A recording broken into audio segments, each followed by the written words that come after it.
Welcome to Hot Stocks Live with Paul Hill here. Paul, where's your festive hat? Yeah, sorry about that. It is a bit of a Christmas edition, isn't it? I love the background still, but yeah, no, it's been actually a pretty good last week. So yeah, your predicted Santa rally seems to have come to fruition. Started off by our mate out there in the FOMCT, Mr. Jerome Powell. Yeah, well, do you know what? It was. Have you noticed? It seems to happen on a Thursday. I think if we go back, Vaccine Day was a Thursday, I think, and we had a wave a while back. And I said sometimes when you get a turn in the market like this, it's almost like a tide coming in. You get one big wave that shows the change in tide, and it Hmm. goes out a little bit, and then you have another big wave, and slowly but surely, I mean, the AIM all share is looking very good, and just looking at my portfolio this year has done decent return. Look at this. This is the low here, the AIM all share. Okay. And it rallied to this point, which was 720. I said it needs to get above that really and start making more highs. And it did. And it even got above this previous support level. And look at that yesterday at what 1.9%. And Hmm. today it hasn't come back. That's Yeah. quite strong. That's a strong thing. By all means, by the way, if you joined us live, feel free to comment, join in, hit that like button, subscribe to the channel, and all that stuff. But yes, I'm What's your very what's happy your with what's happening. portfolio? What's your portfolio return this year? After all the sort of trial and turmoil at the start of the year. Well, I've been a bit cautious, but I've had four stocks that have done 100%. So so it's up. I'm up about 20. I mean 20% I think it was. I'll What have for a the look. whole portfolio for the year? Yeah, but Well I'm done. still That's great. Well, give yeah, yourself a Christmas pat on the back, mate. You seem to blast through it without you're a bit sort of hesitant to say, but that's a great result. That is 20% up. Yeah, well, I mean, I've had some cracking, and it's been that time where, listen, when you're 2 years into a bear market, you tend to be a little bit cautious. I do anyway. I Mm. think, right, because you don't want to see, get into a stock and have another leg down. So I've been a bit cautious, and I haven't, the market hasn't completely turned. I think there's still a hell of a lot to way, a way to go yet. But yeah, I mean, the fact that I don't think I had in the last year previously, don't think I had a doubler basically. But I've had four companies do 100%, and so that just shows to me the market's turning a bit. You are getting some decent rallies in stocks Mm. that are seemingly undervalued, and at points I was sort of when I invested in them, I thought, have I got this wrong? And it's not it's the sort of market that's wrong, And to what efficient markets? There's no efficient market. It's ruled by pretty much humans with emotions, and everyone seems to oversell, then it overbuys. So that's therein lies the opportunity. When it oversells, there's still a lot of cheap stocks out there that could do very, very well, especially in 2024, I think. Yeah, I'm optimistic for next year, no doubt about it. I mean, coming back to that sort of old Buffettology, isn't it? It's sort of like the stock Yeah. market is a voting machine in the short term, and then a weighing machine in the long term, and that's really sort of how it's planned out. We've had lots of fund manager redemptions this year, and it was quite interesting actually because I spoke to Paul Jordan, and then on Monday, and then also interviewed Lawrence Hulse from Dowgate Wealth yesterday, and that will be published later on today, and they both said that they had started seeing as definitely a slowdown in redemptions, and if not, it was actually positively turning in that small cap area. So if that's the case, yeah, you're going to start getting animal spirits as long, on top of really super cheap valuations, and there's still lots and lots of good opportunities, and I'm hopeful as well because most of my portfolio hasn't recovered yet in terms Mm. of sort of like from it's gone up a bit but not huge amounts, but I still see significant upside for good value sort of garpy type stocks. Yeah, absolutely. And I Yeah. know, it's funny. You do see, I mean, sentiment can change very quickly. And you think when we've had sort of negative sentiment for a long time, you think it never will. But literally, you have a big up day like yesterday. And I said to, I think Vadim Alexander chatting to on Tick Stock, it's amazing how some of the stocks went up and I wasn't fully positioned, my stocks, and I want them to come back. And I hadn't had that feeling for a while. And I thought the last time I had that feeling was in That's the bull getting greedy, market. that is, I Justin. know. I thought That is slow really down. getting greedy. Yeah, yeah. I thought slow down a bit because what I don't want is is just take off without getting a full Yeah. position. But Okay. Okay. that Okay. Well, sentiment change, okay. that sentiment Bring change. up another chart. You've gone through Go AIM, on. and that's a good sentiment Yeah, there. yeah. Another good weather vein of sentiment. Bring up Taylor Wimpey or any of the house Yeah. builders because I think it's now 1852 week hitting. highs. Yeah, Yeah, it is. I get alerts on these. I put alerts on these, and if you look at Taylor Wimpey here, like I said, all-time high. You know, you see this Ranger, it failed to break out through that 128, 130 level, and now whoosh up there. Whatever. It was a few others as well. It was like I think was it BDev as well? Barrett Developments was again, look, the same kind of chart, exactly the same kind of chart. It struggled at £5, broke up above £5. I think even sort of the one that's lagged a while, which is Persimmon. You know, Yeah. that's above 200 moving average and moving Mm. up. They're all moving. I know it's a good sign, isn't it? Yeah, and it is actually fundamental. There's a bit of logic behind it. I mean, you know, you've had Jerome Powell. Let's go back to what he actually said on Wednesday night, and that's when the markets really started to rocket. The UK was closed, but the US took Yeah. off then. But he basically said he was stopping raising rates and suggested that interest rates in the States were coming down by 75 basis points, and that sort of like rubber stamped what the market is saying, that the US 10-year is coming down by, or interest rates are coming down by just over 1% next year. And also it sort of rubber stamped what the market's saying for the UK, which is a similar sort of 100 basis points for next year, and the ECB. So when you do get sort of like the cost of capital decreasing for the right reasons, i.e. inflation's coming off, and therefore the central banks don't need to stay quite as restrictive going forward as they have been in the past, then it means that you know, the price of risk assets, which is equities, are going to go up, and those ones which are particularly interest rate sensitive, the house builders, auto stocks, discretionary spend, luxury items, everything went through the roof, and advertising, and anything which was considered as sort of like, you know, being mullered by high interest rates had a significant bounce. And small caps as a sector, as an asset class, significantly, you know, is supported on valuations, because their cost of capital operating at the front end of the yield curve, because they don't get the sort of like cushioning effect of being able to hit the bond securities, the bond market, and therefore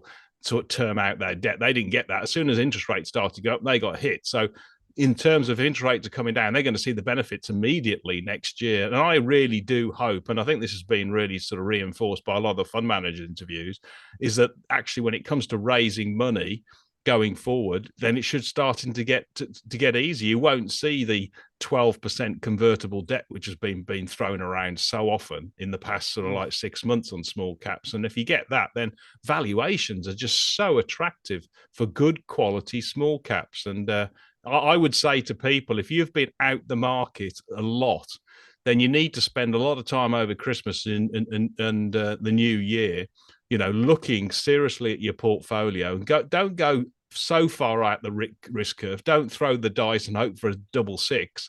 Just go for good sort of like singles and doubles, something which is, you know, it's going to get through. If we do still take a turn in the recessionary, we'll get through that, but we'll benefit from higher value, higher multiples, and also will come through any tougher times. If you do that strategy, you could easily see 50% returns over the next 12 months if you just go sensible without really dialing up that risk measure.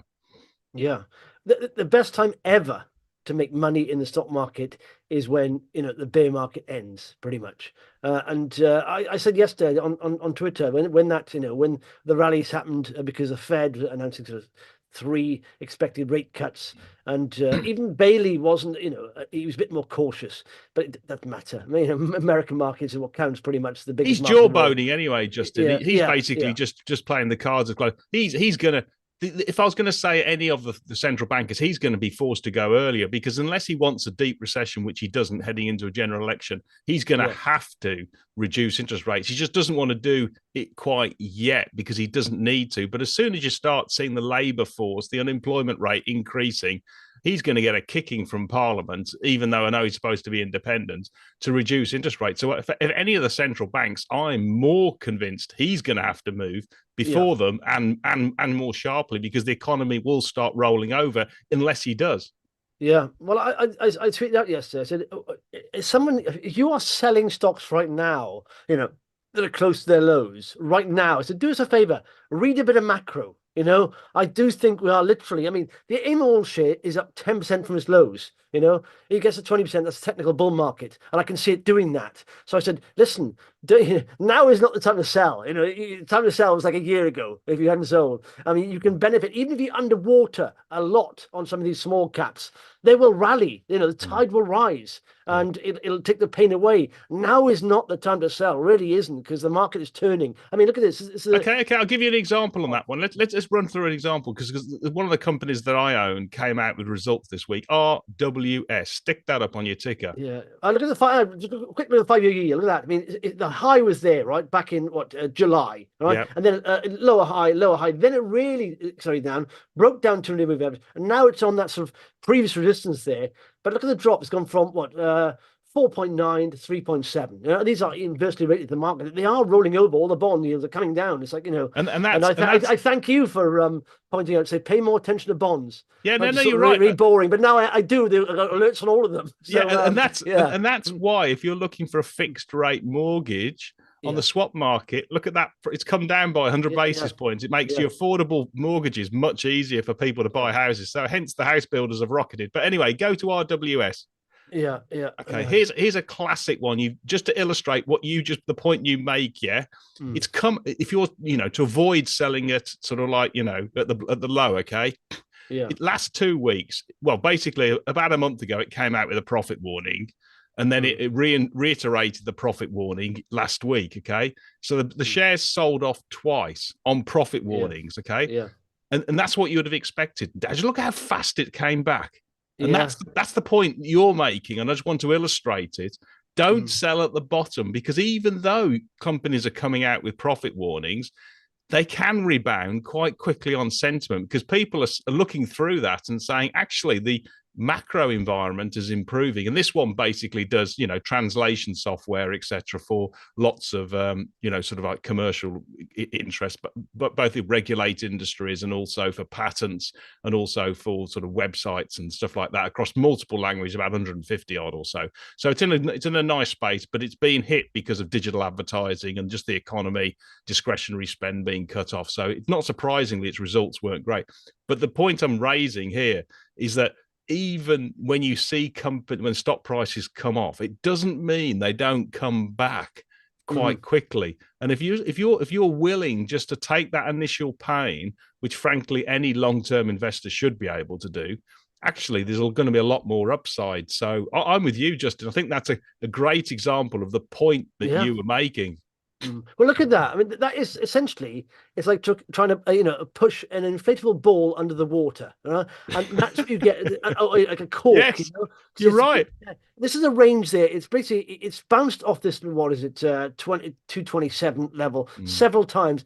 Maybe profit warning came down, broke it, rallied stronger. That's the pushing the ball in the water, bounced back up, came back into the range. Then another trading up that you said, bounced back down, came back up in the range. It doesn't want to go down there. It wants to come back up. So it'll be back in this range for a while. And sooner or later, probably the announce maybe, it's looking better going ahead. And it'll punch back up above this level again. It'll break up. So, I mean, it's come down a lot. But I think that is bouncing off the lows. I think that is basically like the house builders, essentially. It benefits when you get a less sort of like severe, recessionary, optionality, and you've got interest rates coming down. Therefore, there's going to be more discretionary spend, particularly on corporates. It's got a reasonably good moat, and it's exposed to AI training and stuff like that, and all that AI market. So, if you come out with a profit warning and you end the week higher than when you started it before the profit warning, you've got to look at that and say that's saying something. Yeah, exactly. Okay, a couple of comments here. Ben, happy Christmas. This is the last one, of course, before Christmas. And Ben says, this is quite a good thing. I saw you send a message this morning, Paul, at I think it was 3:59 or something on Slack. But what do you guys, because that shows how obsessed you are with the markets getting up early. What do you guys do in the Christmas period when the markets are shut? Research. I hope. I'm just looking forward to when they open again myself. But I go over my portfolio and look at opportunities. Yeah, I totally agree. I'm addicted. I'm not going to say what it is now, right? But I invested in a new stock this week because I haven't got a position in it, and literally, in fact, I saw a lady who you interviewed fund managers on LinkedIn and mentioned this company. Thought, that rings a bell. So I started doing some research on a Sunday night. I filled out all my spreadsheets, went through some of these. I like this. This is undervalued. They came out with a trading update on Monday morning, and literally it rocketed. I did get a little position, but it's annoying. But I like that. I do love researching the company. When you find something, you have to dig through. It's like mining for diamonds. You dig through a lot of dirt, a lot of rubbish, to get somewhere, to find something. And when you find with it, oh, hang on a sec. And sometimes you go with lower conviction. Maybe that's quite good, but sometimes you are. But I'll be doing that over Christmas. Hoping to find some gems. Really. This is Rockhill. Paul Scott has done extremely well on Plexus POS. I bet you hold Plexus, didn't you? He has done really well. Paul, TCAP, TICAP still looks incredibly cheap. I may top up using my position. So is it TCAP? Is it ticker? Yeah, it's basically it's that interdealer broker. Yeah, I mean they're dead cheap. I mean the last time let me get the. I think what they're trading on. Let me just see. Even though they're at they're about 95 are they at the moment? 195, yeah. Okay. Well, I still think they've got a fantastic. Let me just put that into my model here.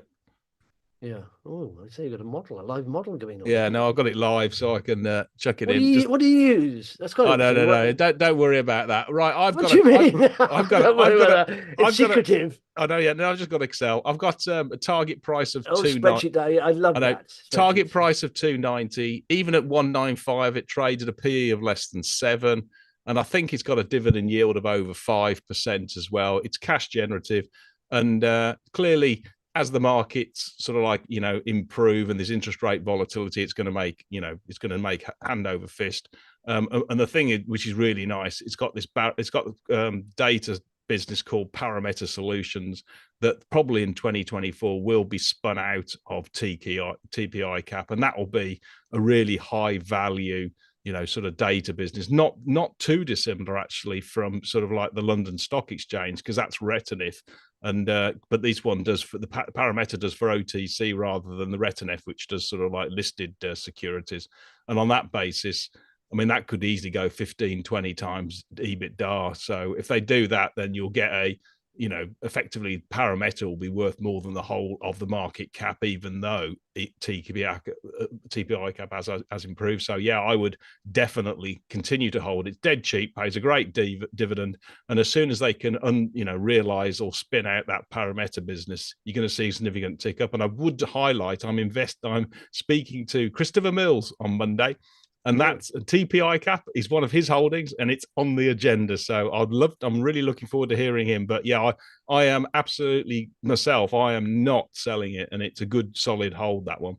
Yeah, do you know what? That's looking good because do you know what I like about that? Literally, you can see there, all the way down. I draw a line there, and it hasn't broken that. And at times, I broke that 200-day moving average, and the previous resistance broke above that, a little bit of congestion, broke up above that. That's a really aggressive rally. Sometimes when that happens, you have to have a pullback and consolidate, and it's doing that. But now look at that previous high; it's trying to break that again, £2. It may need a little breather, but that's looking good. That's a lot of strength there. Like I said, higher lows, breaking up, needs to make £2. But I mean, like I said, that's looking very good. But you see the aggressive bounce from a really oversold position then, and it went from quid, it doubled. Literally, from July to October, that's just oversold, and then and now it's look at the 5-year highs. Yeah. Wow, look at that. Yeah, exactly. Yeah, I mean that shows the optionality. It's got lots of data, and it still is in a very good position. So let's just wait and see. Now, I've got a question for you actually from an investor. Go on. MB says, could you ask stock pickers, i.e. you, to convince us that IUKD, which I think is your ticker for the dividend fund, is the best choice for a single UK fund compared against the quality tilted new ETF UGRW. So I think he just basically wants to know how come you came up with this one rather than any other sort of like market dividend index sort of stocks ETFs. Yeah. Well, literally. Good point. I mean, I spend when I'm looking at funds, I tend to just look at I tend to look at Vanguard, BlackRock. They are the two largest, and I know it's a bit silly, but this is the UK dividend fund. So you can see all the performance there. But I look at also, the total expense ratio is 0.4, so it's not, that expensive. There are cheaper ones out there, like Vanguard. I think you can get 0.07 for their trackers. But where's the dividend here? So it's averaging 12-month dividend about 5.26, and the expense ratio is there. And like I said, I wanted UK exposure to bigger stocks. I like UK. I got oddly, I have got my sons in an S&P 500 tracker, and that's doing very well, doing better than my dividend. But so essentially, the dividend yield here is 5.26, and the expense ratio is about 0.4. I did quickly look at that one there, and the dividend yield, because it's more many American stocks, they don't pay as big a dividend, but you're going to get more upside, I suppose. But having said that, if it's exposed to, I suppose it is Microsoft. So they again, it's 2.2%. I think dividend yield here. Yeah, so the dividend is lower, but you may get capital growth, like I said, as well. But it's holding a lot of the big stocks in America. What's your thoughts on those? Do you think I mean, we've seen evidence that the rally is there we are, Microsoft, Apple, Johnson Johnson. It's got all these dividend payers, but I think the average yield on this is about 2.3% dividend yield. I want a dividend. I'm not going for capital growth because I cover that off in my own stock selections. But you probably will get a better growth in this. The costs are the same, but the dividend yield on the UK one, UKID, is better. Like I said, I'm not going for growth on that. I'm going for dividend yield. If I want growth, that's individual. Yeah, and the stock advantage you picker, go for the UK one is you get it in sterling. You don't get it in dollars because you have to pay a Yeah, currency on, and also you're going to get withholding tax on that dividend as well. So yeah, yeah, yeah. I'm with you. Go with the UK ETF makes total sense. Another Yeah, and question. Another question. here's a quick chart. This is quite interesting. I'll put a couple of lines on here because you see this, a series of lower highs. Remember, this is FTSE 350 highest yielding dividend payers essentially, and you can see here, broke this line pretty much here, and now even that previous resistance, it's breaking up. So it's nice to see the indices are moving up as well. All of them are pretty much. Yeah, no, I'd agree. Go on. Another one for you. Nicholas Vaughan says, "What are the two most important figures on the balance sheet that you look for?" I know I've got two, but which ones? Which sort of figures on the balance sheet that you look for, Justin? Well, I've messed around this a lot, and I've adjusted what I look at in spreadsheets and all that. But I think I saw your reply, and I agree with you. What I monitor on my spreadsheet is, cash, net debt, and also the change in that. Yeah. So and you want to know, is their debt serviceable? So I do look at some gross gearing, but I also look at the current ratio as well. So, but I do think cash is the most important thing. Yeah. Are they in a cash position or net debt position? And if so, how has that changed from last year? Because they can manipulate a lot of metrics, but when it comes down to it, has the cash gone down? Why is it gone down? If they're investing in something, fair enough. But I mean, if it's not, it's through operations. You've got to look at that. So yeah, very important cash there, and also just the gearing. How much if they got debt, how much do they have? Because when I look at companies, like at top, I look at small companies. So I want growth. That's the most important thing, and I look at value. That's second most important. And but in there's health and efficiency. And I said it's not going to if it's extremely bad health, then it's going to hold the share price back. But you don't have to pay, a huge amount of attention to that. As long as it's okay, as long as our growth and value should do well. But if you've got really bad health, if your balance sheet, if they've got a lot of debt, it won't perform. Simple as that. So you've got to look at that. I think you just if it's got a big sort of debt balance, then have a look at the effectively the interest cover ratio on the cash it generates to see what it's actually paying and whether it's going to breach those banking covenants. And likewise, also look at when the debt profile matures, when you've got to basically pay it back over a certain set period, or whether it's actually just an RCF. So have a look at that if you've got the concerns over the debt. And then the other thing to have a look at is the net tangible book, because a lot of companies list all their assets at historical, because that's the accounting requirement, what you purchased at. And you might find it does have some buildings or some other assets in there that actually have almost been written off or are bought 20 years ago, and then maybe freehold or something like that they can sell off. So for instance, you've got these classic sort of you've got things like Michelmer's owns kind of clay pits that they can use for housing developments, that once it's vacant, they can basically sell it on, whether it's for other industrial properties or whether it's in residential or even landfill, whatever it is. So you get there's inherent sort of like assets on balance sheets that are worth looking at, that can be monetized in the event of than being Yeah. able to do that. So those would be the two ones that Yeah, that but I would you look are. for. For example, here's Future PLC, and I do like they've been stalking this for a long time. Okay, and this is a 6 month results. It's just information. I plug all the figures in Mhm. here, so all the figures get plugged in, and they get displayed here pretty much. And you can see here they are. First of all, the enterprise value is they've got debt more than cash. But you got to look at then and look at the previous debt. It's gone down from 421. So in my mind, that's quite good. They've gone down to 421 million to 387. So they are paying that down. But also just the operating loss there and operating cash flow. I mean, if a company's got a lot of debt and this is negative, that's a little bit worrying because they can't Mm, service that debt. And then I look at growth. They haven't grown. That's the problem with Future. They've been a growth stock for a long time, and mm, of course, we're going through a hard period where people are trimming their belts and not paying as much on advertising rates. But look at the value here. Bloody, sorry, it's all green. You can't get better mm, value than that. Then you go to health, and you do look at cash. Okay, you got net debt there, gross gearing, and current ratios. A little bit worrying, but like I said, I'm not worried too much about it. The efficiency is very good. Good margins, and so I'm not too worried because they can pay that down quite quickly.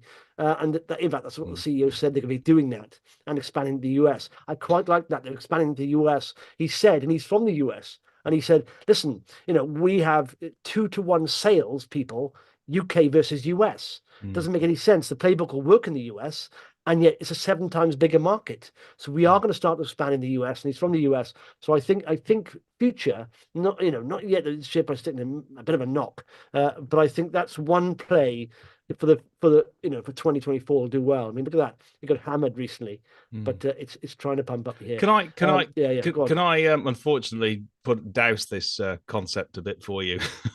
go on, I'm going to be the Grinch of Christmas, okay, and go give on. you the bear case, right? Yeah. Now, I don't know if you've seen, but Google announced their new AI search engine, which I think they called something like, I can't remember what it was anyway. Gemini.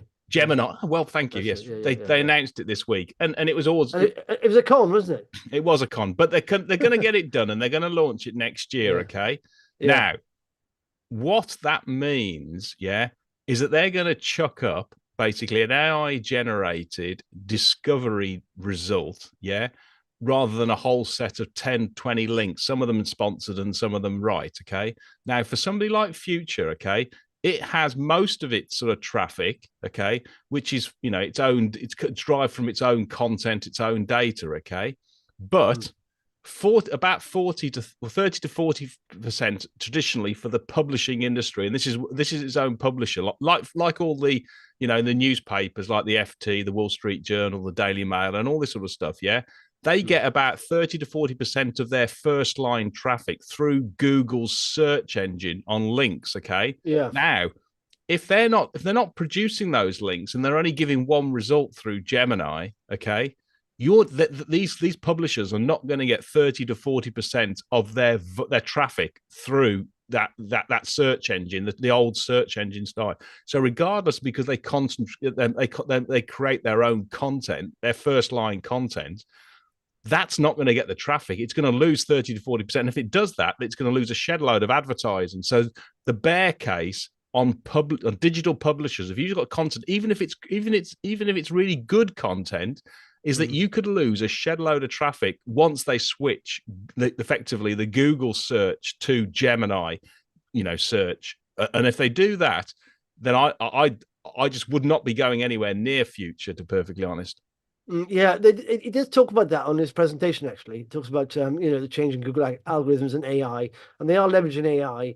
And they said we still want to be best content providers for our area, but what they're also focusing on now is social search and social branding. So hooking up with brands on social media and not focusing on not worrying, not focusing extremely on search. So they are aware of that, and they said that it's a very massively under leveraged area for us. We've got a huge social media following across all our prints, and there's lots of brands who want to hook up with us and do promotions across those that area. So they are aware of that and the change. And there's always and these guys are tech guy, so he knows about AI. They're already using it, and so I can't think. And also, you've got to say, with a PE of what, 5, it's a lot of worry is priced in, you know. So I think Yeah, the good ones will work it out and sort of, you know, you have to find a way in business. That's it. You have to evolve, and they are evolving it very quickly, and he's aware of that, you know. So yeah, yeah, all I would say is that the E is wrong on that, in my view, with a PE of 5. And if you're going to lose 30 or 40% of your traffic through search for next year, you've got a fixed cost base. Okay, you can take some of it out, no doubt about it. But the marketing that you're going extra marketing spend that you're going to have to do to draw more people to your site is going to be enormous, rather than actually have that sort of like the direct Google search. So yeah. I just think there's so No, it's the area I know of concern, definitely, and it's one. I mean, that's why I'm not in there. You know, yeah, I'm I not. wouldn't. And I think so there's easier money to be made elsewhere than yeah, try and yeah, go up the sort of like the digital publisher market, because if those search results yeah, disappear and you have one number from one result from Gemini, then frankly it's going to blitz digital yeah. publishers. It really is. Yeah, well, yes, maybe. Do you know what? Actually, do you know what company that will benefit from Google's? I've received, so I've got adverts on YouTube for my channel and on my SharePickers website. I get Google updates, you know, on their advertising, and they're now starting to talk about deprecated cookies, third-party cookies, Mm, and that is going to be huge, like I said, because and it's about contextual advertising, which is what Silverbullet data do, you know, AI contextual advertising, and you can see a shift now, and it's going to be huge in 2024. It's going to be slowly happening, but like I said, you know, Safari have done it, and Firefox have done it, but they don't make them the majority of the market. You know, Google Chrome, 65% of the market is owned by Google Chrome. So when they start and deprecating cookies, it'll be huge for, you know, advertising yeah. agencies to change over that. And so Silverbullets, I did actually contact the CEO, and I said I screenshotted the email I got from Google, took my contextual advertising now, not, you know, third-party cookies. And I said, I assume this is quite significant. He said, yes, it's happening finally, because they've been talking about doing it for years, Google, but because they get so much money from it, Mm, they've been dragging their heels. And so they've yeah. tested other things, they're trying to work out other things. But it's going to be a seismic shift in digital advertising, not using third-party cookies. Huge, Mm, absolutely huge. You know, they've mm, relied on this for so many years, and Silverbullet does it provide that solution to advertisers where they don't have to use. They can get a good return on their investment, but not use third-party cookies. So I think mm. that's an area worth looking at. It's themes, isn't it? Something that, you know, I know you're good at this. You do look at themes and thinking, okay, what's going to change? What's going to get worse? What's going to get better? You know, who's in the sweet spot here, and you look for companies like that, which is a good idea, you know. And I think I it's would one of the say, biggest themes there. yeah, I Go mean, on. just to add to Silver Bullet, okay, I would say Mm. yes, they're going to get a silver bullet from the cookie, but basically chains at Google. I get it, okay. They're going to get a golden bullet from the change to get Gemini, because it not only restricts companies like Future, in Yeah, terms of not being able to track people's cookies, so they need help from Silver Bullet, but actually they're just going to need massive help, full stop, in terms yeah, of getting traffic. And if Silver yeah, Bullet basically can, if their software is good enough, just more broadly, to bring new traffic to digital publishers through their software, then yeah, the sky, they're gonna get a golden bullet on top of it. So they're gonna get a silver bullet, and then they're gonna get a golden one yeah. quite quickly once I, Gemini. I don't know if you ever had this, but this is one of those companies I was researching, and the penny sort of dropped. It must have been at 3 in the morning or 2 in the morning, and I woke up and I Mm-hmm. thought, I'm going downstairs. I went upstairs and started looking at it and doing more research. I thought, that is going to be huge. But I don't think people understand how big the digital advertising market is. It literally, currently, it's about over 700 billion is spent on digital advertising. A lot of it in Yeah, America, and they are based basically in America, and they are being used by top three of the biggest publishers in the world. You know, they've been using Publicis, WPP, Omnicom, mm. and they are giving them rave reviews on their 4D AI product. And I'm thinking, that is massive. And it's one of those companies that, when I look for small companies, I want to get a 10 bagger. I want to see a company that can scale and literally, and this is a company with a product that's, digital.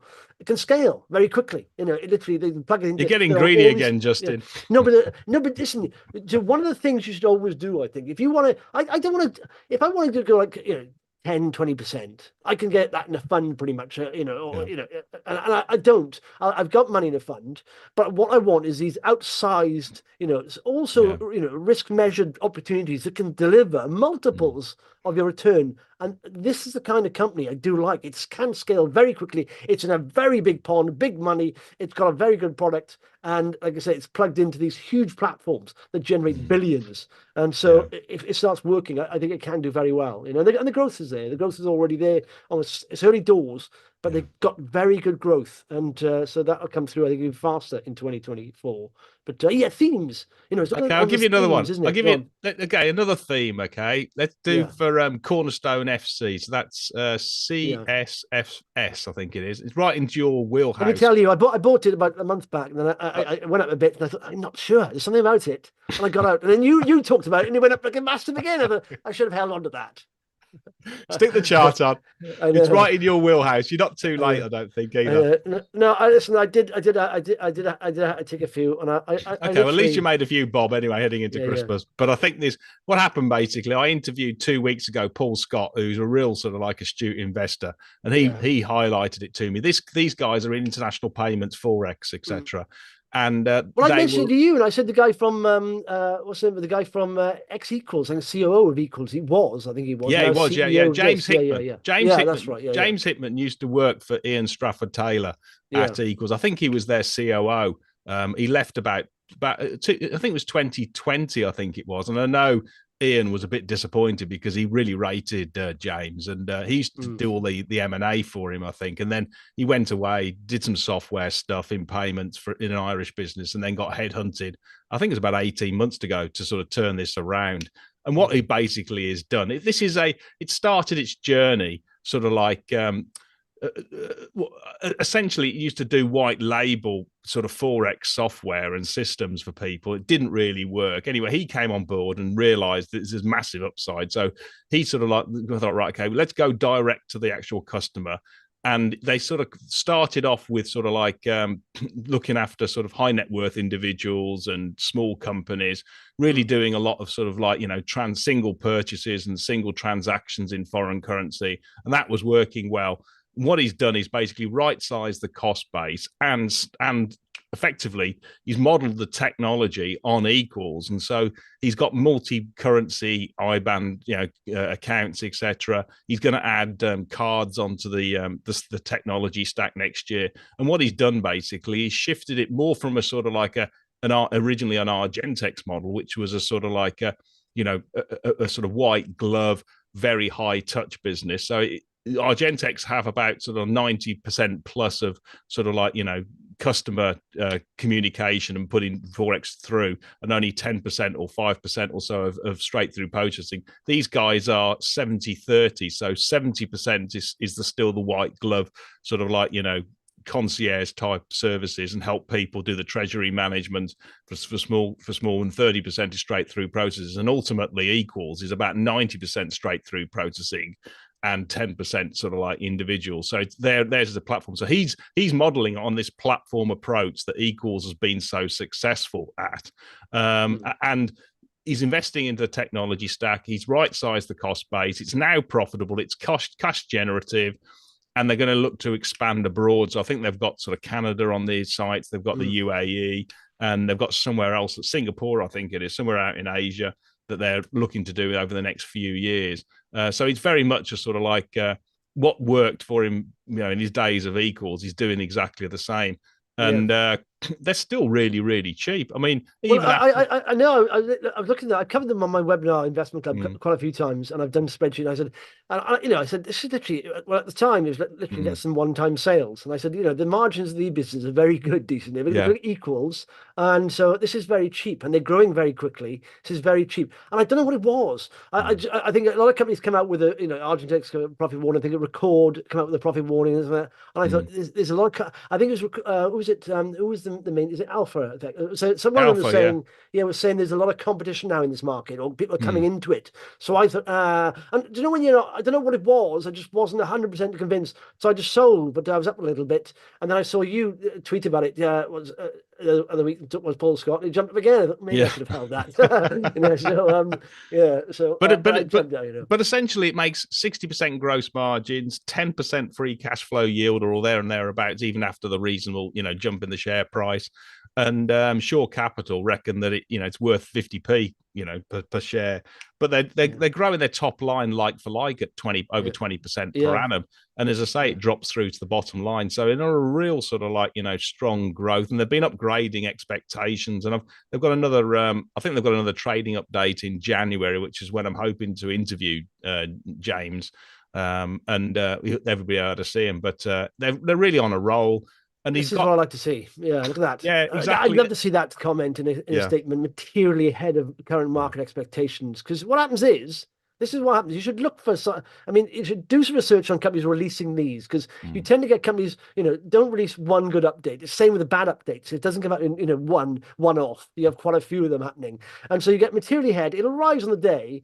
Then, and if it's a trading update in a few months' time, the final results will come out. So if it drops down in between the trading update and the final results, take a little bit more, because you pretty much know what the figure is going to be. It's going to be quite good, So yeah. So we are. And I mean, look at that just a bit earlier on in that sort of sentence. Yeah, just a bit further up. Okay, the group is pleased. Very strong trading has continued. I mean, that says everything basically. Yeah, and I see it, and part of me thought, why didn't I was thinking the increased competition amongst things? But I thought this company, obviously, they're very small anyway, undervalued, pretty much where they are, and they don't need a big share to move the share price because they are so small.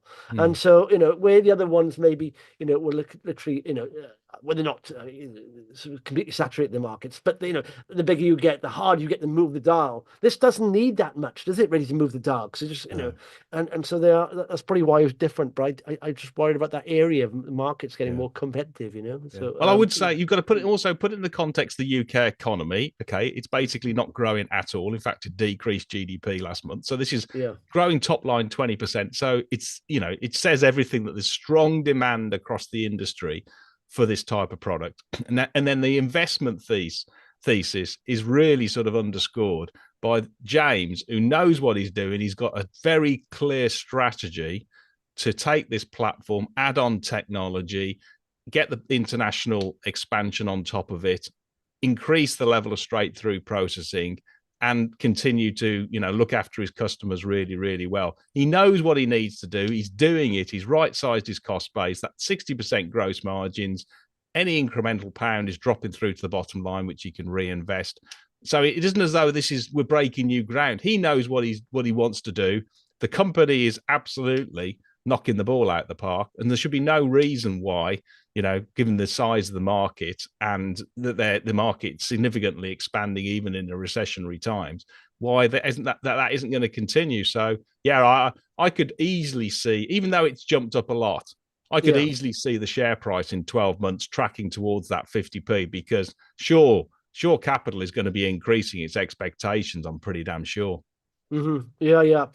Comment from Alan: despite two major share publications advising to take profits on good, this is a seller's forcing the price down 20%. The rebound has just been strong, no doubt, creating FOMO among sellers. Yeah, I gotta say, Good Energy was the biggest position in my portfolio until recently. It came back. A couple of stop losses kicked in, and I did sell a bit. But look at the share price; it's just bounced back up. It doesn't bother me that I was over it was like this was 22% of my portfolio after the rise here, and I thought when it starts to get that size, it was bigger than my fund. I thought, so it did rally. I put stop losses in when I'm at that level. I don't want to lose any profit, so a couple of stop losses did trip out for me, and so now I've got I got about, I think it's about 6-7% still, but it's bounced straight back up. It's that's very strong, that, and I do still like them a lot. Hence why I haven't done them all. How much cash have you got left? About now 40%. Okay, yeah. Well, it gives you plenty of firepower. I'm glad you're in a nice position. I'm fully invested. I've got nothing, but I might have something if Equals gets bounced out, gets taken out. Because that's been strange. Isn't it a 52-week high? Didn't it, Equals? Well, I mean, the thing is with Equals, a lot of it's they've now got a decent bid premium into it. So I would say let's wait and see. That's saying to me is that people on the know think that they're betting on this takeover happening, and let's wait and see. So I wouldn't be buying on the basis of a takeover, but clearly the market knows more than probably I do, and I'm just doing what I've said. I'm just going to sit and wait and see what happens. We should know within the next 10 days. Yeah, I've seen a couple of people say things about companies that partner, not equals, just companies say, I'm investing in this company, it should be taken out. You should never invest on that principle ever. You should Mm, try and buy good businesses because good business is undervalued, could get taken out anyway. And that's, if it's a very good business and it's doing very well in its sector and it's undervalued, other companies will buy it, but to never yeah. go there with the intention, oh, this will get taken out because you don't know what, you could be waiting for years for that to happen. But yeah, but if you invest in a good business, it'll keep performing Mm. essentially. We've got one Yeah, question from right. Stephen asking about us medtech, and one of the companies has got one couple for you as well. But one that we'll start with is Avacta. They came out with some pretty big news on Wednesday in terms of their data release for the AVA 6000 Yes, phase 1A trial, and basically what the conclusion was that absolutely the drug and the precision platform are doing exactly what they anticipated it would do, i.e., cleave the doxorubicin, which is the chemotherapy, in the locality of the hard tumor. That's basically then doing it in the right place and not creating any safety or toxicity problems anywhere, particularly in the body. So that they came out with a lot of data on the safety side. um, they only had they grade the different sort of like side effects into various 1 to 4, and the most severe is 3 and 4, and they had less than 10% of patients that through their trial so this is less than 10% who had grade 3 and 4 compared to the doxorubicin, which basically has sort of 30 to 50%. And that was sort of higher dosage levels as well. So the safety is absolutely great, it really is good. And the efficacy, they came out with one particular example, was a 59-year-old male who saw 65% shrinkage in the size of his tumor, which is a fantastic Christmas present for him, no doubt about it, particularly when the whole trial, the phase 1A trial, is not designed to show efficacy. So this was really sort of like yeah, great. There aren't that many on the sort of soft tissue sarcoma. So you've got basically positive on the efficacy. You've got very good safety tolerabilities. Next steps are such that they're going to do, because the safety and tolerability is so good, they're going to do a faster frequency, to a fortnightly frequency of dosing for the prodrug, prodoxorubicin, out in the States, to see whether they can then get a more optimum level of dosage and frequency and cycles for the pivotal phase 2 trial, which should hopefully start the sort of back end of 2024 in sort of 12 months time. They'll get data from this sort of like fortnightly testing regime probably around about mid next year. But all in all, it absolutely rubber stamps the drug and the precision platform. It works. And what's also interesting from a shareholder perspective is that it's taken 2 years to get to this stage. But when it comes to sort of valuation, there was basically a new sort of analyst report from Trinity Delta. And I'd highlight people have a look at this because they can get it down. And then when it comes to sort of the valuation, I think they put a sum of the parts when they put down of £2.37, okay? And that's got a risk adjusted level for AVA 6000 of 24p and the precision platform of about 105p, yeah?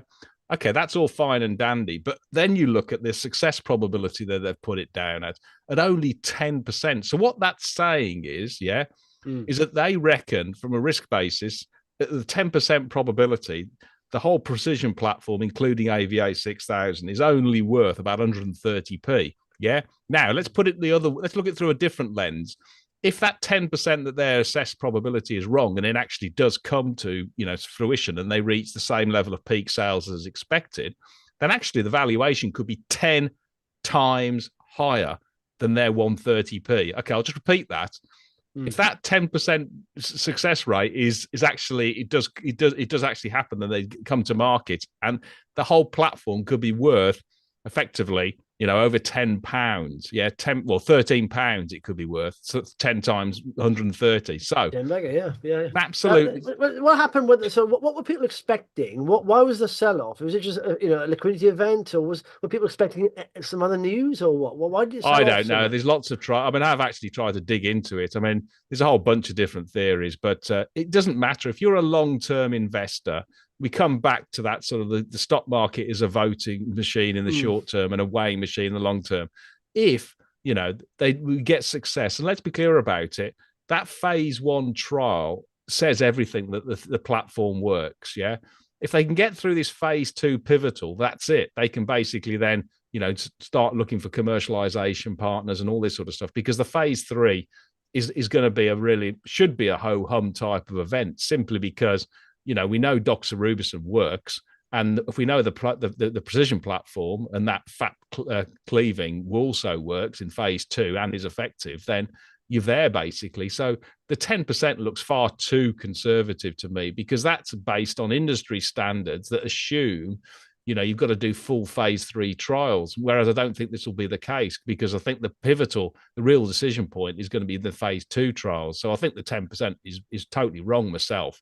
If I was going to guess, I'd say it's probably close to 50%. I really don't know, but I'd say at least 50%, because it's demonstrating already efficacy better than expected. Nobody was expecting them to show that, and the safety is off the charts. It's really, really good. So as it's designed, it says to me, it says everything. But I think if you're prepared to, they reckon the first sales for AVA 6000, if things go to plan, should be 2026.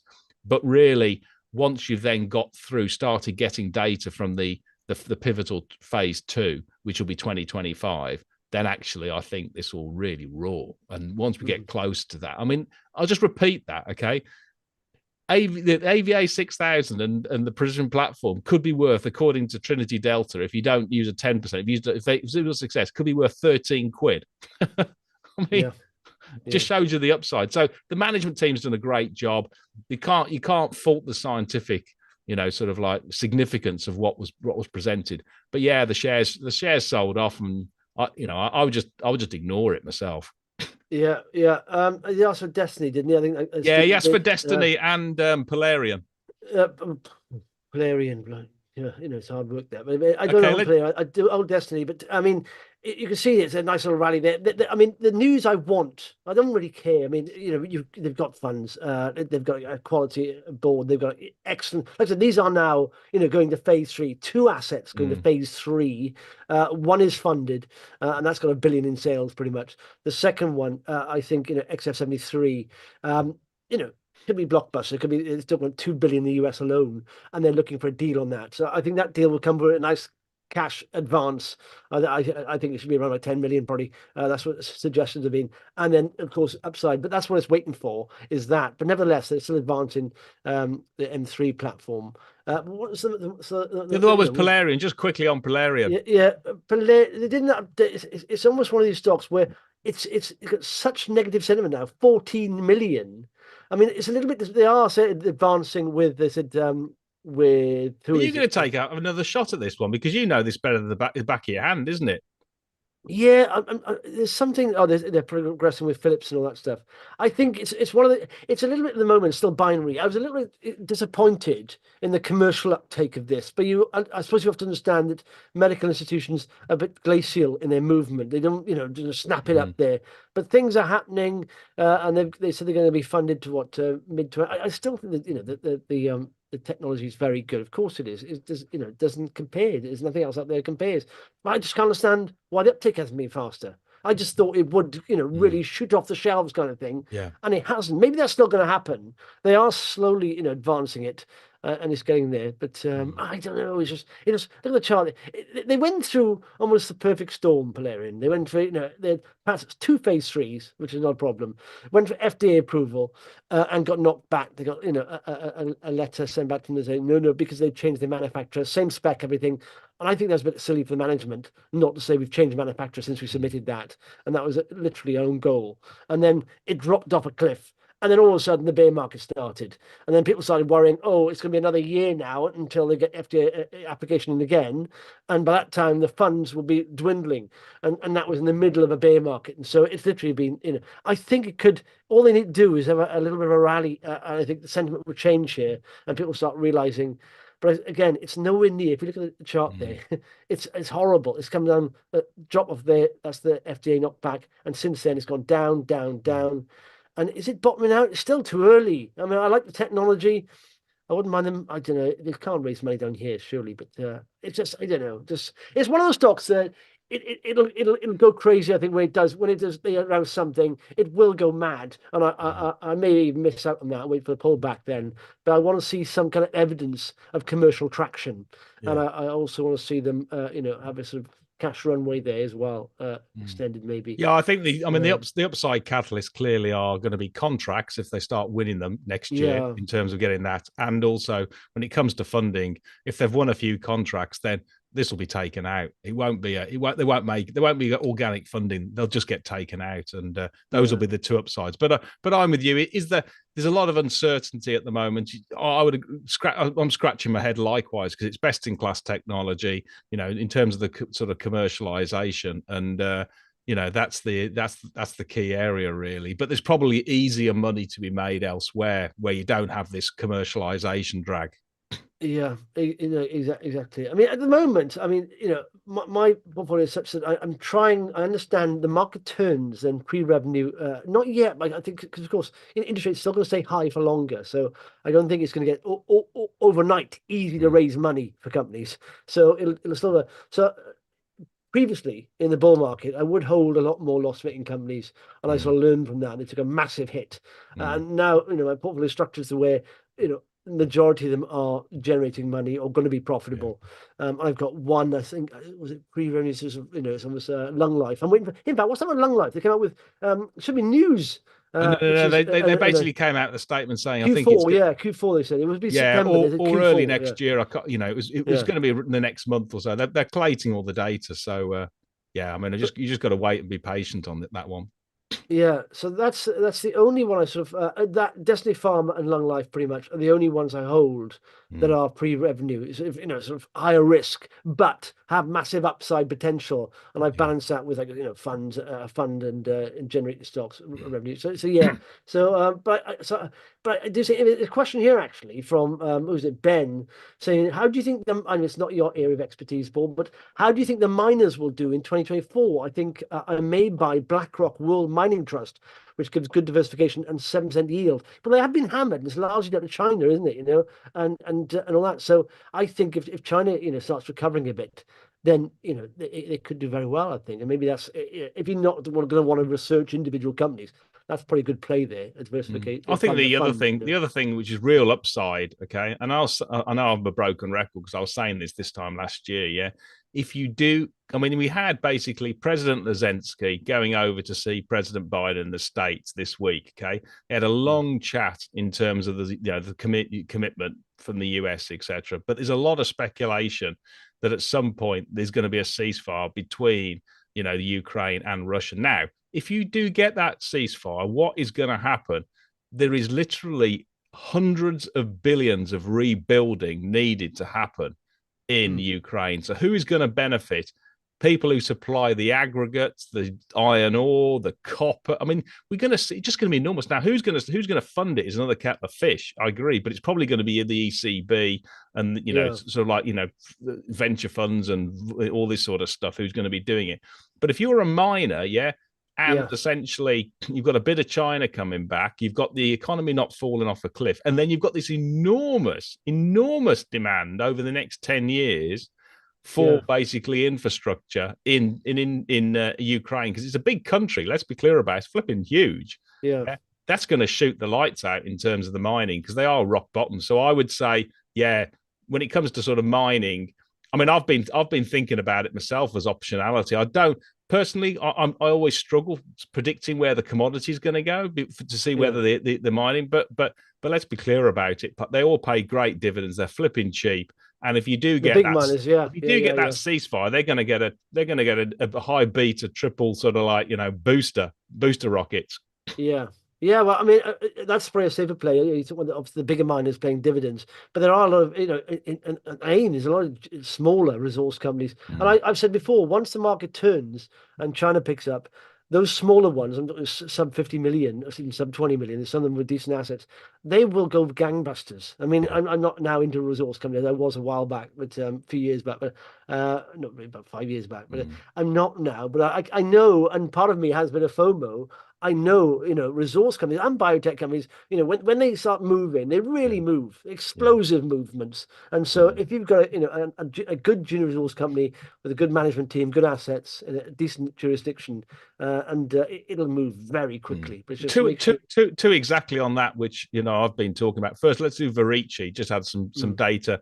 They basically came out with an RNS saying that their Tutivia lead test for kidney transplant diagnostics has basically got peer reviewed in the big American Journal for Transplants, and it basically endorsed all the scientific knowledge and the applicability of this test across the states, which should help the commercialization next year. And the reason why it sort of fits what you just said, this one could significantly move because we've got an inflection point next year. It obviously signed that agreement with one of the big diagnostics companies out. I can't remember which one it was in the let's have a state. look. It Yeah. was which one? VRC. All right, let's have a look here. Oh God, Um, I've scroll slipped my down. mind what it was. It was the oh, Thermo Fisher, is it? Thermo Fisher, yes, they signed Yeah, that that's it. big one, which will generate about 5 million of revenue over the next 12 months, $5 million of revenue over the next 12 months. So that's on the prognostic side. The Tutivia one is obviously is the peer review, and they've got that suite of products. This one could really motor next year if they hit what the broker's saying, which I think is about $8 million of turnover, and they'll be about sort of EBITDA break even next year. This one's going to absolutely fly. Yeah, that's definitely one to watch. Could move Yeah. very, very rapidly. Another one is Belluscura, and they came out that they're just being given got regulatory approval for their portable oxygen concentrator out in Singapore, which then opens the door for all the ASEAN region. So for things like I think it was Indonesia and Thailand, where they have big COPD sort of problems in terms of breathing, etc. So and that will be serviced by their partner Innomax from China. And again, the shares have been battered. But if they can start really sort of ramping up that volume, then they'll do really, really well. And of course, the States is already ramping up for next year, and I think they've just about starting, or they will be soon, marketing their new device, which is the Discover as well. So both of those stocks have been hammered, but they're in very good position for inflection for next year, as sort of like these are sort of fairly small businesses that could move into profitability by the back end of next year. Yeah. Obviously, Far East and China, COPD is huge. Yeah. I'm just thinking there, perfect product, perfect market. I'm just thinking that anti-obesity drug in America. If you want to go anywhere, Yeah, I know. anti-obesity drug, America. Yeah, so many fat Yeah. people there. There's going to be, Yeah. Well, I mean, anyway, just on that, I mean, one of the companies that I own, Roche, okay, it has just bought a company that is doing GLP-1 drugs. It's got an early stage one, bought for about $2.8 billion dollars, and the shares moved up on the back of that. But it just what I've done is I went for safe defensive pharma at the start of the year because I wanted to get more exposure, and that was a wrong strategy because Roche is down probably 5-10% since the start. I've got a dividend, which is great. Bristol Myers again is probably down 10%, and then the other one, which has just been a nightmare, and the biggest of the lot, is Pfizer. And put the chart up on Pfizer, and they so someone commented yesterday, said, "Why didn't Paul look at the chart on this?" That was you, wasn't it? You No, prompted that. honestly, on yesterday's Ticket Stock said, "Why didn't Paul listen to you about the chart on this?" I said, "No, I know. I'm just basically, I'm sitting on this one for a long time, and let's see it come back. I still believe in their pipeline, and I still believe in their expertise and in all things. It's just that they're in the wrong place, the wrong time, and they got their forecasting totally wrong at the start of the year, particularly for the vaccine stuff, but also for some of their other drugs. And anyway, Am I hugely disappointed? No, but I'm actually quite surprised. Yes, Well, like you said, yes, I am. I know, yeah, because I bought it about, I don't know, I think it was like $40 or so, yeah, and I'm nearly down 45%, and in less than a year. And would you really expect to lose No, you wouldn't. You think 45% in a big defensive exactly. pharma? Well, that just shows as it is, like I said, they tend to come back, don't they? They tend to revert to mean because they're so Mm, big. And yeah, but look at that, it gap down there, and it kept going down. And all of a sudden, it gap down again. And just when yeah, you think maybe it's at the bottom, it gap down again. I know. It's almost like getting punched about 5 times, Yeah, getting up, and then gut punch, then again, knocked down again. And, yeah. oh my word! But yeah, no, that's why I do keep saying fundamentals and technical Mm, sometimes because if it's in a downtrend for some reason it's odd because I've looked at charts, but I don't mm, believe there's people said all the news and the future news is in the chart. And I don't believe that at all. I don't believe that yeah. at all. I think it's just money flow. But sometimes you'll see a chart trending down, and then you get even worse news coming out. It trends out even more. You thought that was sort of in the trend, almost, and Mm, it's just conforming to trend. But I yeah. don't believe the future news is in the chart. I just believe that's the present money flow of that Mm, stock. It's being sold, and there's more sellers than buyers. yeah. As simple as that. Yeah, I So mean, as I say, I look at it big picture. Okay, I know I'm going to balls up on a few stocks. yeah. I'm just surprised it's such a big one with such a big sort of IPR heavy in a defensive sector. Yeah, well, people think small caps are, Yeah. risky. You get a 45% drawdown, but you wouldn't think it happened in a big cap like that. Oh, So, I know. Yeah. So yes, I've lost, a reasonable six-figure number on this one. Okay, already. So it's not a nice to have, and I wouldn't no. recommend it. I didn't double down because I tend to not. I only double. I don't. I hardly ever double down because I just accept that I am wrong on a few of these. But has the investment thesis changed? The answer to that is, to me, no. My price target has changed because I think when I first started talking about it, I think a sneaky suspicion I had a price target of about $60 or something like that, and I've currently got it at using the revised numbers 32. Okay, so my Okay. valuation has come down, but Mm. I can see upside if they can actually start realizing some of the quality assets that they have in there. But I would not be recommending people getting into this because they just seem to be accident prone at the moment. I cannot believe how badly what's happened over the last year, but it's just one of those things you're never going to make. You're never going to be perfect on every single stock. I'm just surprised how badly it's gone. Yeah, no, that can happen sometimes, can't it? I mean, that's, Yeah.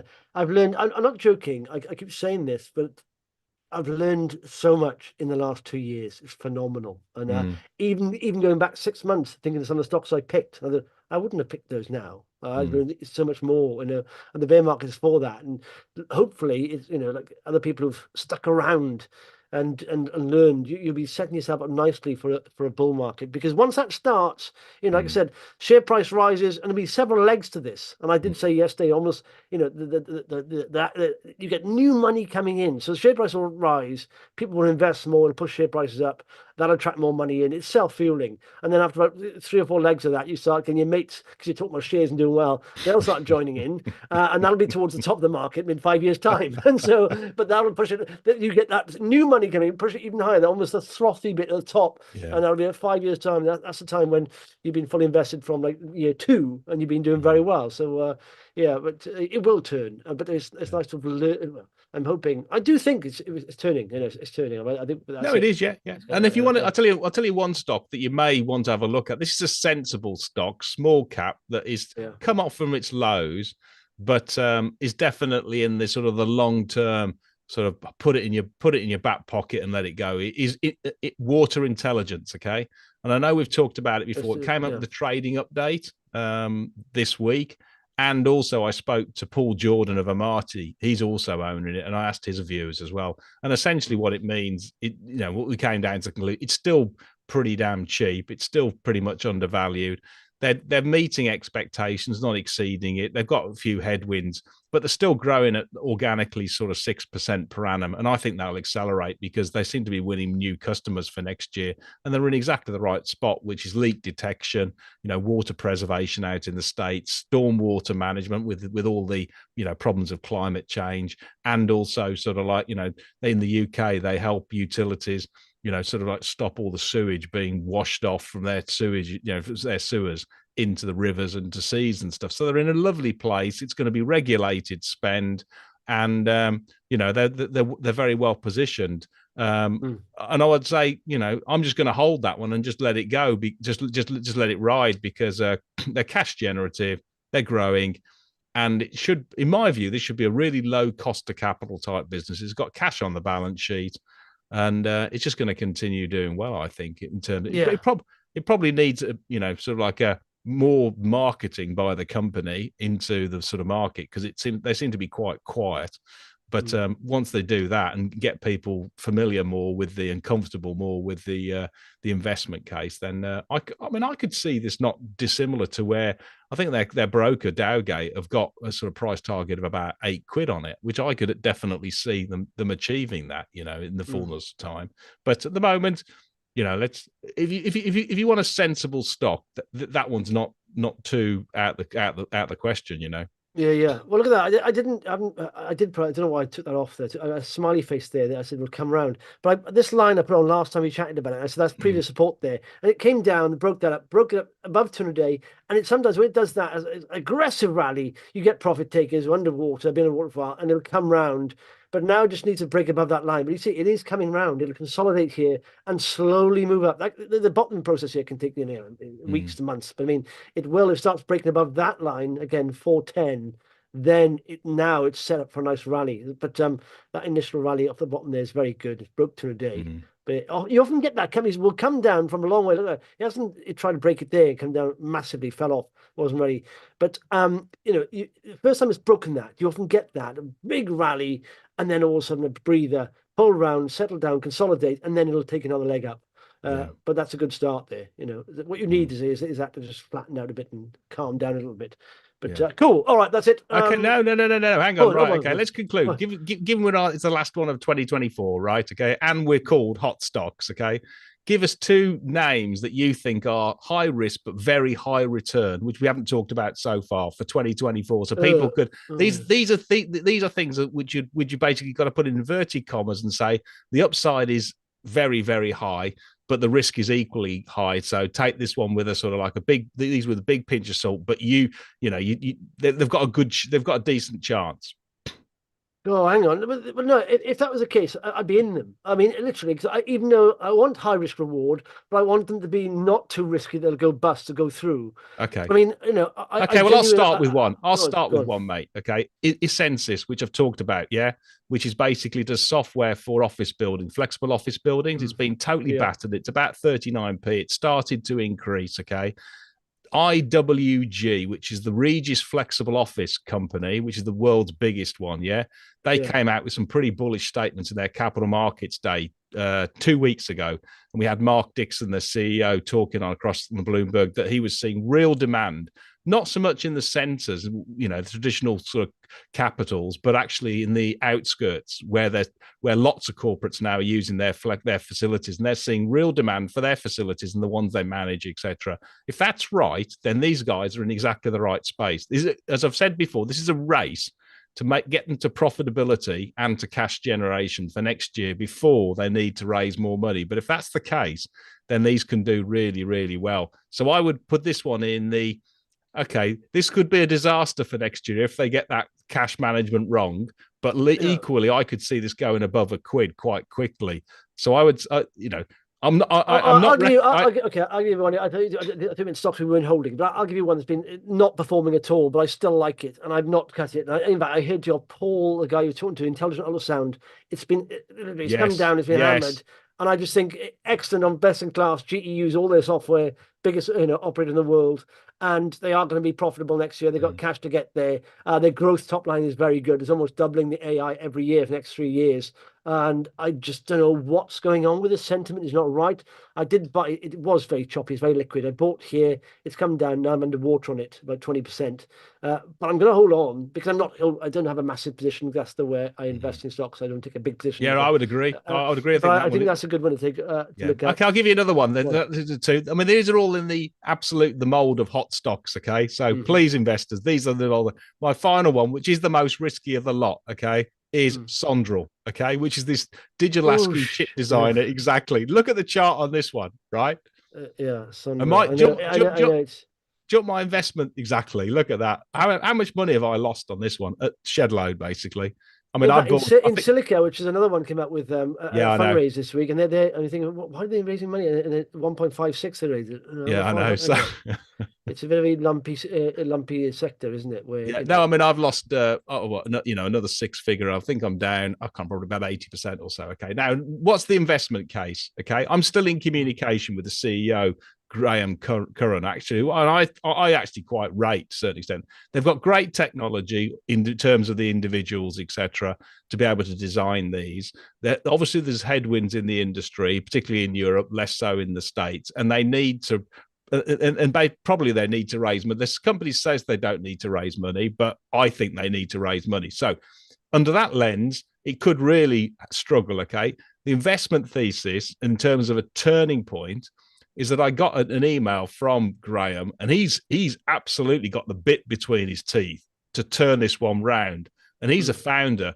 And I actually think I'm going to give him the benefit of the doubt, because I believe he's really going to sort of and his management team go hell for high water to get this business back on track. And so anyway, solely based on his determination and, ability, I think he's going to get through. I've got to think, sneak suspicion, he's going to get through this. Now, it is only a hunch, and it is only a suspicion. And it is extremely, extremely high risk. So again, yeah, so it's a binary play. I mean, if it works, it's going to boost and go nuts. Oh, otherwise it's going to go. Yeah, and I'd say I'm not buying any more shares of Sondrel, and I'm not buying any more of essensys either. So I'm not doubling down on both of those. Yeah. But I would say is that my perspective for 2024 is such that these ones have got a decent chance of really outperforming the market, because they've been so battered and the news has been so poor. But if you do get less bad news, then these, I mean, let's be clear, 8p. You could, I mean, anyway, what the hell? Well, let's wait and see. One more. I'll say one more for me then, and this is annoying for me as well. But I do think TruFin, I've held on to this a long time. I haven't got a huge position, but it's literally, it was good in that it was holding its own for the last 2 years, and all of a sudden it's been a bit of weakness. I suspect this is down to their PlayStack side. A lot of gaming companies have come out and had bad updates. But to me, that's not the play. It's never been the play. To me, the two plays are Oxygen, which they turned down a bid for 26 million. This company is now at 45 million. So that one company is half the value, and Satago is probably more than double, treble that value. And I think Satago is the best in class, and I think it's probably worth about 100 million. It will be to them. So I think some of the parts, just those two businesses on their own, would see TruFin valued a lot higher. It's just commercializing this year, Satago. So I think you'll see knockout figures at the end of next year. And they haven't got, because they've sold one part of the business, they've now got cash to get profitability, and all three parts of that business will be profitable. So I do quite like it, but it's just underperformed. And but I do quite like it. I mean, it's not high risk, but I just think it's been sold off with sentiment of their gaming side, the play stack, which I don't know. There we are, but yeah, there we go. Oh, by the way, quickly, do you know how I learned to invest and what got me going? Yeah, go over it. Well, A-level economics, right? 30 odd years ago, in a boring A-level lesson on chart, supply and demand. And Barry Williams, the teacher, said, right, let's do a stocks and shares competition. I thought, what? So we went up to the library. Of course, Financial Times from yesterday was there. There's no internet back then. And if we pick some stocks, you have £1,000. I said, £1,000? He says, not real. I said, oh, what's the point of this then? And literally, I wasn't into it at all. That was, pick a stock. I literally got addicted to it. And from that day, I was in. So I've just set up a website called Champion Investor, right? And I want people to sort of join in, pass it round, and it's literally a fancy shares competition. By the way, at the moment, I'm number one. You get 100 grand, and I got 109. I want to launch it for 2024. But join in championinvestor.co.uk. It's free to join in, and you get to pick 5 companies maximum in your portfolio, 5 transactions a day. You get £100,000, and it just it gives you. And I want people to sort of. This is how I got involved. So I thought, hopefully, people will start just getting involved. What's the prize? What's the prize for some next year? Well, exactly. I don't know. Maybe I can get someone. Maybe a rich fund manager to sponsor it and get a big prize for someone. But I think it's a way of just gamifying it, and for people maybe A-level economics students, or if you can pass it around to people like that, or your sons, your daughters, who you think it may be hand. So I think investment should be taught in schools. It's not, and I think maybe the best way of doing it is gamifying it, making it a bit fun. So Yeah. I've done that, and hopefully, even if one person this year starts to take investing seriously, it'll have done its job, because I think we should inspire people to invest Mm. and learn about companies and businesses rather than sort of Pythagorean's theorem, or whatever that rubbish I've never ever used in my life before. All the Yeah. stuff I've learned in school I never ever use.